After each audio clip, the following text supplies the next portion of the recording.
The rain had just stopped when Officer Daniel Carter pulled over the dark luxury SUV on the quiet highway, his patrol lights bouncing off the wet pavement.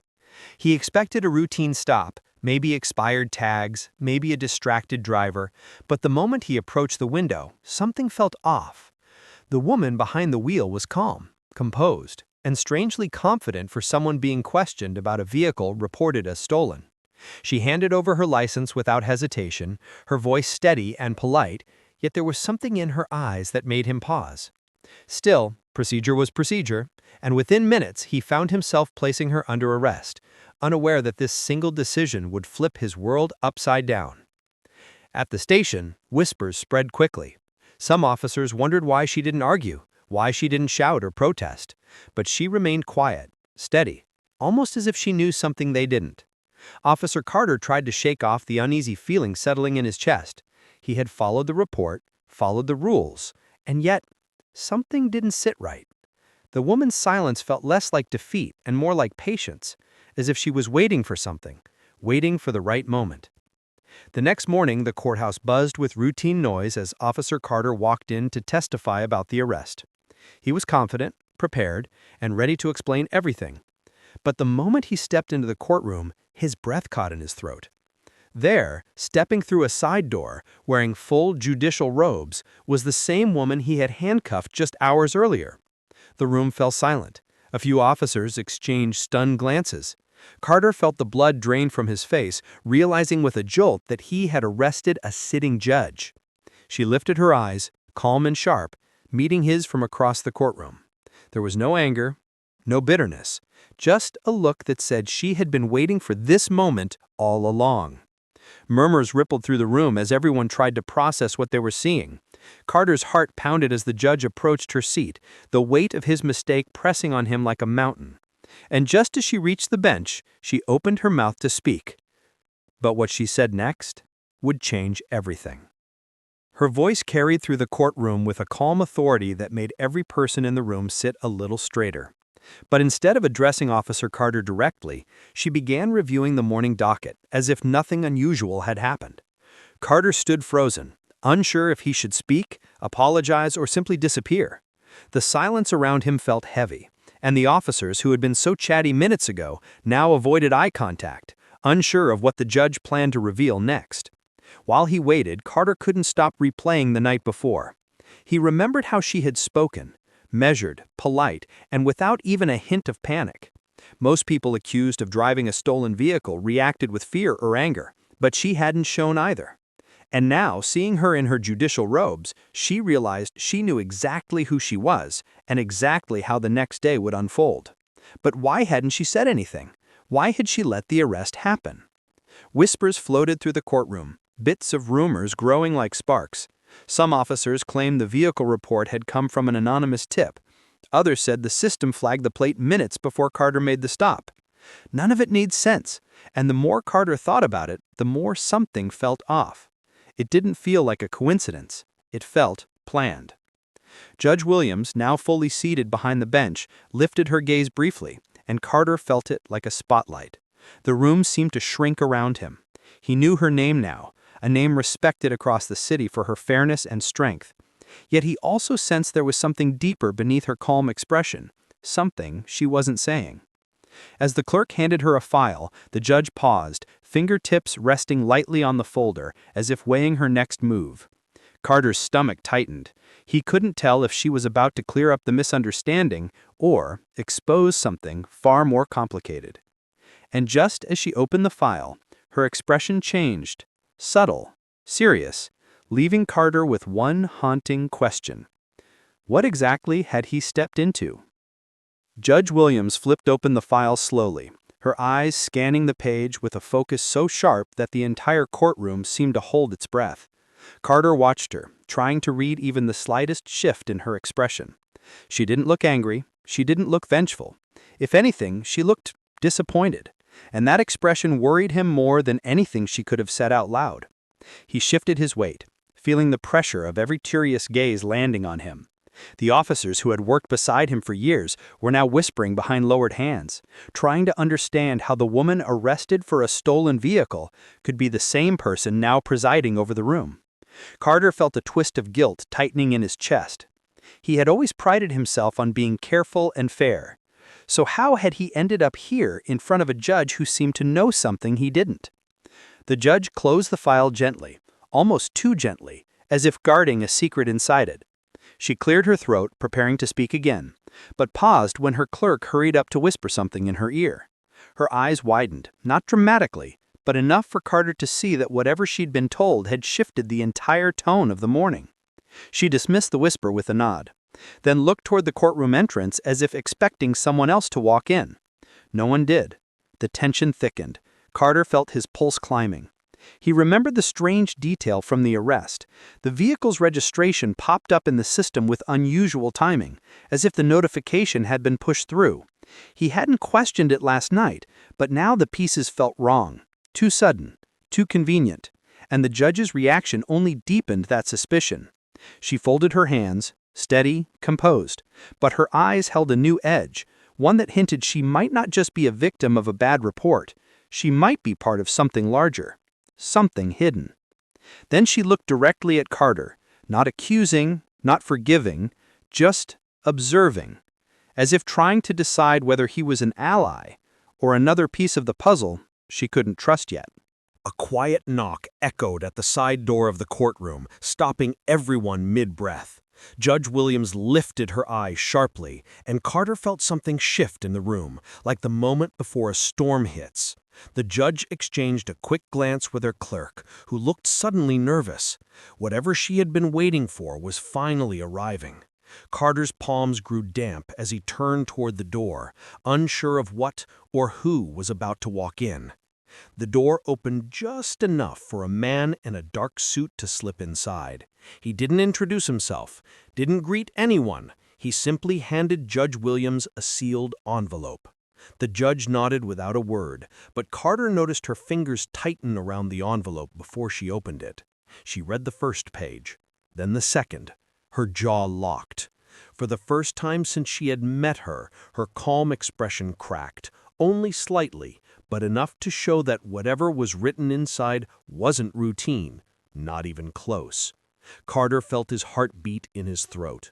Something had been wrong from the beginning.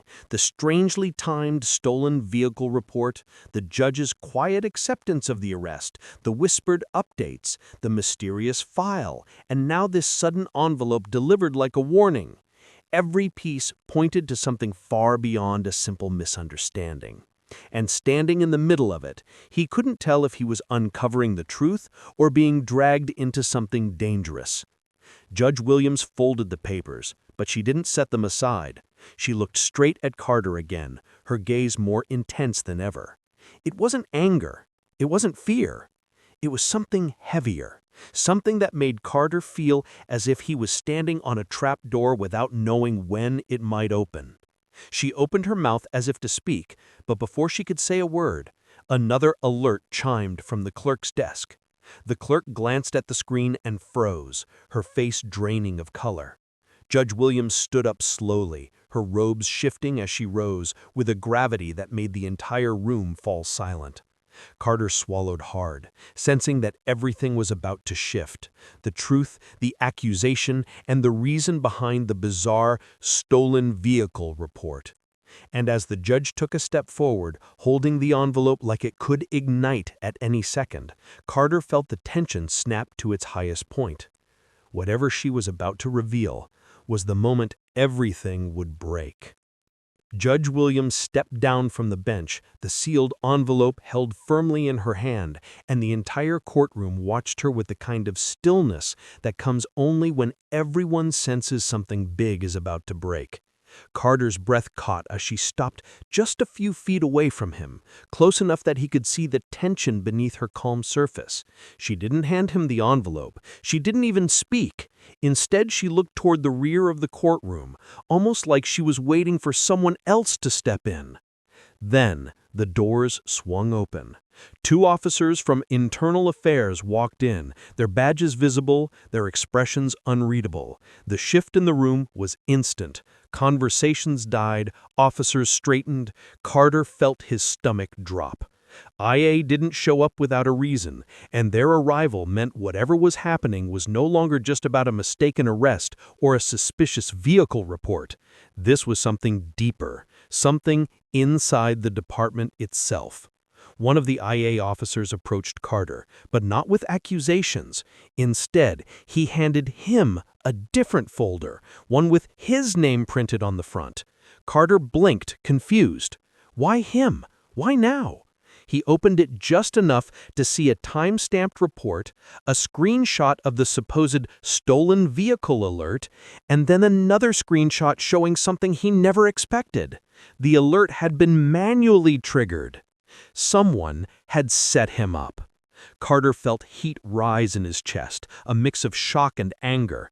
Judge Williams watched him closely, almost as if she had been waiting for him to realize it. Her voice, low and steady, finally broke the silence. "This wasn't about a car," she said quietly. "It was a test, and someone inside this building wanted you to fail." The words hit him like a blow. A test? For what? And why him? Before he could speak, the IA officer leaned in. "There's more.